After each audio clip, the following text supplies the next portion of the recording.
इस वीडियो में हम देख लेते हैं चैप्टर 3 का द्रव्य विज्ञान का सृष्टि उत्पत्ति। अब सृष्टि उत्पत्ति पढ़ने से पहले हम कुछ आपको बेसिक बता देते हैं, बेसिक कॉन्सेप्ट कि सृष्टि की उत्पत्ति कैसे हुई, सृष्टि का कैसे किस तरह से इवोल्यूशन हुआ, किस तरह से वो प्रोड्यूस हुई या फिर किस तरह से उसका क्रिएशन हुआ। अब जो सृष्टि उत्पत्ति है उसका जो ओरिजिनल कॉज है वो तो आज तक हमको नहीं पता लगा, लेकिन कुछ आचार्यों ने सब या कुछ विभिन्न आचार्यों ने अपने मत दिए कि किस तरह से सृष्टि की उत्पत्ति होगी। जैसे क्लास 12th की बायोलॉजी में चैप्टर नंबर 7 इवोल्यूशन में आपने ये पढ़ा होगा कि जैसे कि पृथ्वी किस तरह से फॉर्म हुई, उसमें बहुत सारी थ्योरी दी, को बहुत सारे थ्योरी दी थी। इसी तरह से बहुत सारे आचार्यों ने कि सृष्टि उत्पत्ति की कह रहे हैं कि अपने अपने मत दिए हैं। जैसे अब उसमें दूसरा कॉन्सेप्ट ये है कि प्रकृति क्या होती है एंड पुरुष क्या होता है। प्रकृति क्या होती है, क्रियावान तो होती है लेकिन उसमें अचेतन होती है, मतलब कोई चेतना नहीं होती। अब जब जब कह रहा है प्रकृति मतलब वो शुरू की बात कर रहा है, बिफोर क्रिएशन, मतलब जब कह रहा है कि हमारा सृष्टि की उत्पत्ति नहीं हुई थी तो प्रकृति में त्रिगुण होते हैं, तो त्रिगुण प्रेजेंट होते हैं और इक्वलिब्रियम में स्टेट होते हैं। लेकिन जब उसमें पुरुष मतलब जो उसमें चेतना जुड़ती है ना, चेतना जुड़ती है तो उसमें कुछ वेरिएशन आ जाता है, वहाँ से सृष्टि की उत्पत्ति स्टार्ट हो जाती है। इस पॉइंट को हम यहाँ पर अभी अच्छे से समझेंगे। और फिर पुरुष क्या होता है, पुरुष को आप ऐसे मत समझना कि जैसे मैं एक पुरुष या आप एक पुरुष है, वो वाला पुरुष नहीं। पुरुष मतलब होता है चेतन या फिर जीवात्मा का एक बहुत छोटा सा तत्व, उसको बोलते हैं हम पुरुष।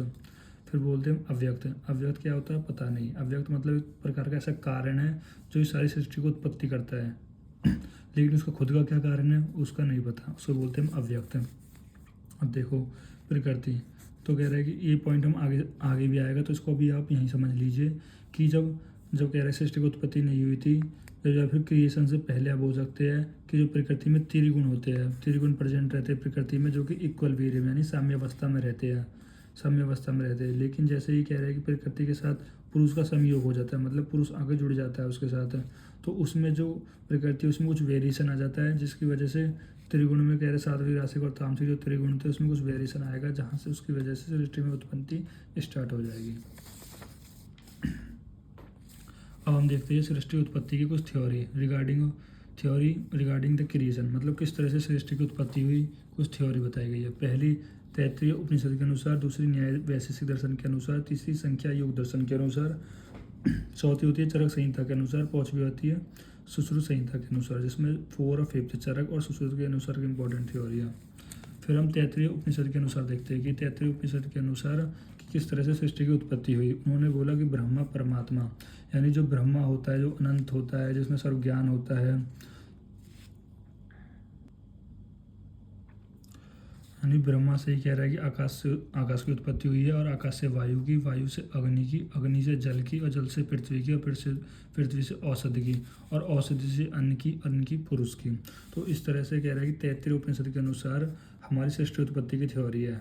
फिर से देख लो कि ब्रह्मा से आकाश, आकाश से वायु, वायु से अग्नि, अग्नि से जल, जल से पृथ्वी, पृथ्वी से औषधि, औषधि से अन्न, और अन्न से पुरुष। इतना तो आप याद रख लोगे, पंच महाभूत है, ब्रह्मा से यानी पंच महाभूत आ गए। और इसको आप याद रख सकते हो आप से, A फॉर औषधि, A फॉर अन्न, और P फॉर पुरुष। इस तरह से आप इसको याद कर लेना।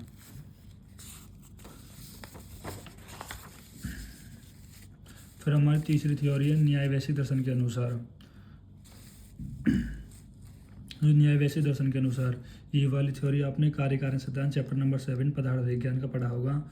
ये जो थ्योरी है परमाणुवाद पे बेस्ड है। मतलब ये थ्योरी ये मानती है कि मतलब किसी भी द्रव्य के जो परमाणु होते हैं उनके संयोग विभाग से सृष्टि की उत्पत्ति हुई है। इस थ्योरी में ये बताया गया है कि परमाणु के संयोग विभाग से ही सृष्टि की उत्पत्ति हुई है। कैसे, यहाँ बताया जैसे वायु परमाणु सबसे पहले क्या थे, वायु परमाणु थे। अब वायु परमाणु में गुण प्रेजेंट होता है, जिसको जो गुण है चल गुण। अब चल गुण का संयोग होगा तो द्रव्य यूनिक हो जाएगा। द्रव्य यूनिक मतलब जैसे मान लो ये एयर में बहुत सारे पार्टिकल है, तो इस चल गुण की वजह से ये पार्टिकल आपस में पास आएंगे और 2 पार्टिकल आपस में मिल जाएंगे, तो इसको बोलते हैं द्रव्य यूनिक। अब मान लो यहाँ पर 3 पार्टिकल पास आ जाएंगे तो बोलते त्रियुणिक, और मान लो यहाँ पर 4 पार्टिकल पास आ जाएंगे तो बोलो चतुर्णिक। अब इन ऐसी पार्टिकल पास आने की वजह से कह रहे एक महान वायु उत्पन्न हो जाएगी, और वाहन वायु उत्पन्न हो जाएगी। मान लो जो वायु की गति बहुत तेज है, तो वायु की गति बहुत तेज है तो उसमें क्या है, कुछ एक उष्णता तीक्ष्णता आएगी, जिसके सहयोग से अग्नि परमाणु, जिसके सहयोग से क्या महान वायु से क्या बन जाएंगे, अग्नि परमाणु बन जाएंगे। फिर अग्नि परमाणु आपस में मिलेंगे, फिर 2 पार्टिकल मिलेंगे अग्नि के, 3 मिलेंगे अग्नि के, 4 मिलेंगे, तो इससे महान अग्नि बनेगी। और महान अग्नि से क्या बनेगा, फिर इसी तरह से जल बनेगा, फिर जल के 2 पार्टिकल आएंगे, 3 पार्टिकल आएंगे, फिर उससे क्या आएगा, पृथ्वी बनेगी, फिर पृथ्वी के 2 पार्टिकल, इस तरह से मतलब इन्होंने न्याय और वैसे दर्शन ने सृष्टि की उत्पत्ति बताई है। अब चौथा देखते हैं हम सांख्य दर्शन के अनुसार, सांख्य योग दर्शन के अनुसार। जो सांख्य योग दर्शन के अनुसार जो थ्योरी है या फिर जो आचार्य जो बताया सृष्टि उत्पत्ति का बताया वो सेम है हमारे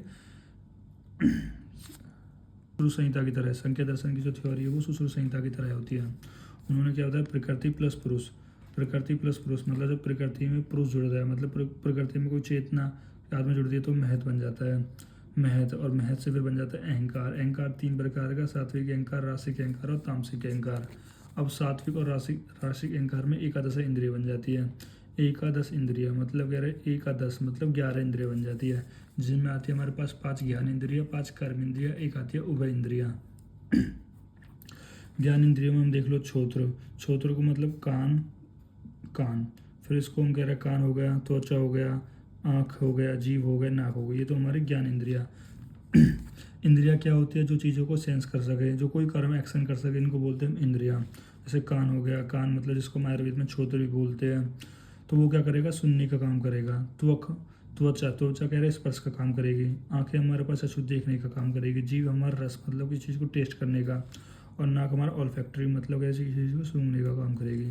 कर्म इंद्रिय मतलब जो चीज़ एक्शन करे। हम कहाँ थे, हम कर्म इंद्रिया पे थे कि कर्म इंद्रिया की 5 कर्म इंद्रिया होती है हमारे पास जो एक्शन करे, मतलब ऐसे इंद्रिय जो एक्शन करे। एक्शन करने वाली इंद्रिय से पाक, पानी, पाद, पायु और उपस्थ। पाक, पाक का मतलब होता है वाणी, जो हम बोलते हैं वो भी तो कर्म है। पानी मतलब हाथ, हाथ से जो हाथ ही नहीं है ये हाथ है, मतलब जो हाथ से हम काम करते हैं। पाद, पाद मतलब पैर, जो पैर से काम करते हैं। पायु, पायु हमें क्या रेक्टम और एनस गुप्ता अंग होते हैं, इनसे भी तो हम मल त्याग करते हैं, वो भी एक कर्म है। उपस्थ में जेनेटल्स ऑर्गन आ जाते हैं, उस हमारे जेनेटल ऑर्गन्स आ जाते हैं।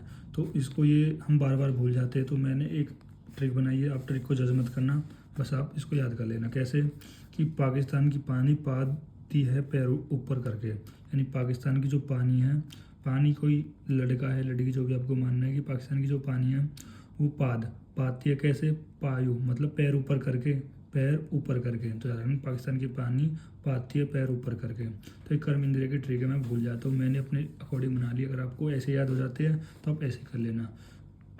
उभयेंद्रिय, उभयेंद्रिय को बोलते हैं मन।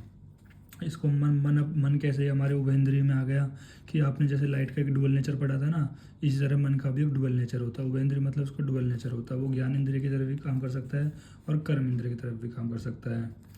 और अब हम पढ़ते हैं कि अगर राशि तामसिक में मिल जाए, अगर तामसिक राशि अहंकार तामसिक अहंकार में मिल जाए तो पंचतन मात्रा बना देता है। जो पंचतन मात्रा हमारे आगे जाके पंच महाभूत बना देती है।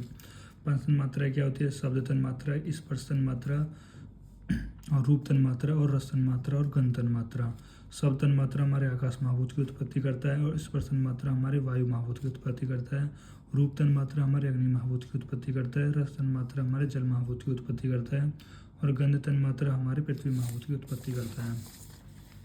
अब पढ़ेंगे हम चरक के अनुसार कि चरक के अनुसार सृष्टि की उत्पत्ति। चरक ने क्या बताया, यहाँ पर 24 तत्व बताए, 24 तत्व बताए। हमारे पास 8 भूत प्रकृति बताए, 16 षोडश विकार बताए। तो 16 और 8 हमारे पास 24 तत्व हो जाते हैं। तो यहाँ पर जो 8 भूत प्रकृति बताई वो सुश्रुत ने हमारे अष्ट प्रकृति बताई थी, लेकिन चरक ने हमारे पास भूत प्रकृति बताई थी। अब भूत प्रकृति में 3 ये 8 चीज़ आ जाती है, अव्यक्त, बुद्धि, अहंकार और पंचतन मात्राएँ। और हमारे पास 16 में क्या जाती है, षोडश विकार में हमारे पास पंच महाभूत और एकादश इंद्रिय है। तो अगर आप ये भूल जाओ कि भूत प्रकृति अष्ट प्रकृति में कि पंचतन मात्रा आता है, षोडश विकार में पंच महाभूत है, कौन से में क्या आता है, तो आप ऐसे याद कर लेना। पंच महा मतलब बहुत ज़्यादा है, और ज़्यादा क्या है 16, मतलब जो 16 षोडश विकार वो ज़्यादा है ना, तो इस तरह से याद रख लेना। जो पंच महाभूत मतलब जो ज़्यादा है वो षोडश विकार में है, यानी पंच महाभूत षोडश विकार में है, एक को याद कर लेना।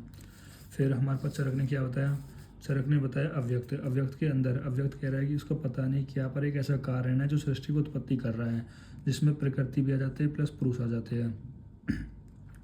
प्रकृति आ जाता है प्लस पुरुष आ जाता है। ठीक है। तो इन्होंने क्या बोला फिर यहाँ पर एक पॉइंट और बोल दिया कि क्षेत्रक, कि हमारी जो बुक में एक क्षेत्रक पॉइंट है कि क्षेत्र को हम क्षेत्रक बोल दो या आत्मा बोल दो, मतलब जो अव्यक्त है वो क्षेत्र हो जाएगा और ये जितने भी पॉइंट है वो क्षेत्र में आ जाएंगे। तो अव्यक्त से उत्पत्ति होती है बुद्धि की। अब यहाँ पर अगर सुश्रुत के अनुसार होता तो महत आ जाता है, लेकिन चरक के अनुसार है तो यहाँ पर चरक ने महत की जगह बुद्धि माना है। बात वही है, बस उसका नाम अलग अलग है आचार्यों के अनुसार। बुद्धि से उत्पन्न होता है अहंकार, और अहंकार से होता है सूक्ष्म पंच महाभूत। सूक्ष्म पंच महाभूत का मतलब होता है पंच तन मात्राएं उत्पन्न होती है, और ये हमारे 8 चीज़ मिलके हैं क्या बनाती है, भूत प्रकृति बनाती है। यानी अव्यक्त, बुद्धि, अहंकार और पंच तन मात्रा, ये हमारे पास भूत प्रकृति बनाती है। और पंच तन मात्रा आगे जाके पंच महाभूत की उत्पत्ति करता है, और पंच महाभूत आगे जाके एकादश इंद्रिय की उत्पत्ति करता है। और पंच महाभूत से एकादश की इंद्रियों की उत्पत्ति हुई है, इसलिए हम इंद्रियों को भौतिक इंद्रिया बोलते हैं।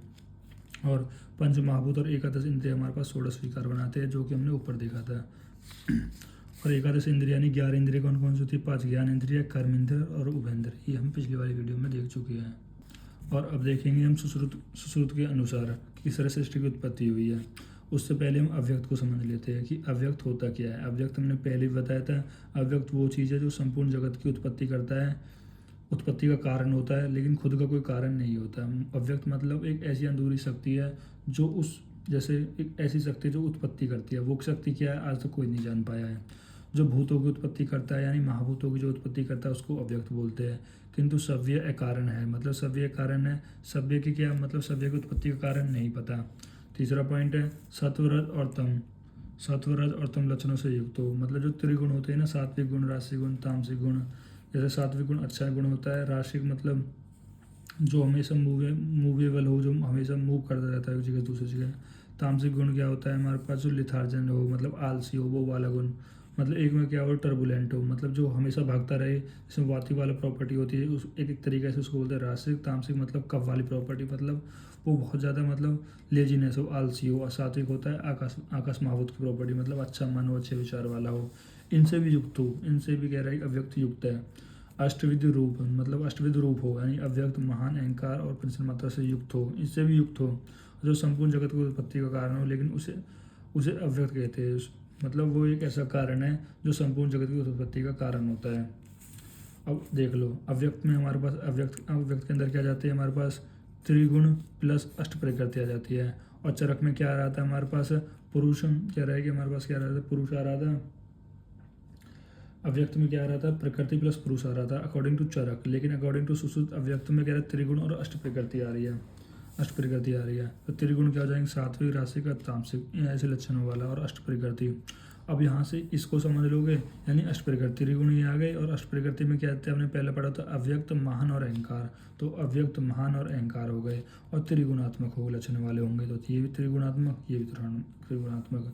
तो यहाँ पार से क्या होगा, वैकारिक, तेजस और भूतादि, ये कुछ नहीं है, बस इनका नाम दे दिया गया है, ये सात्विक, राशिक और तामसिक ही है।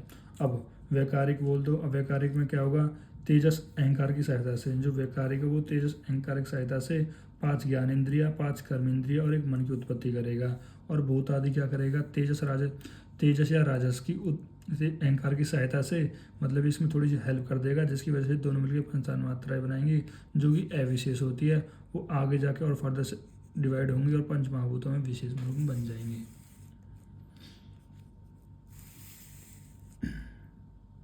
अगर आपको गाइस वीडियो अच्छी लगी हो तो लाइक करें, और कहीं समझ में नहीं आ रहा हो तो कमेंट करें। Thank you guys.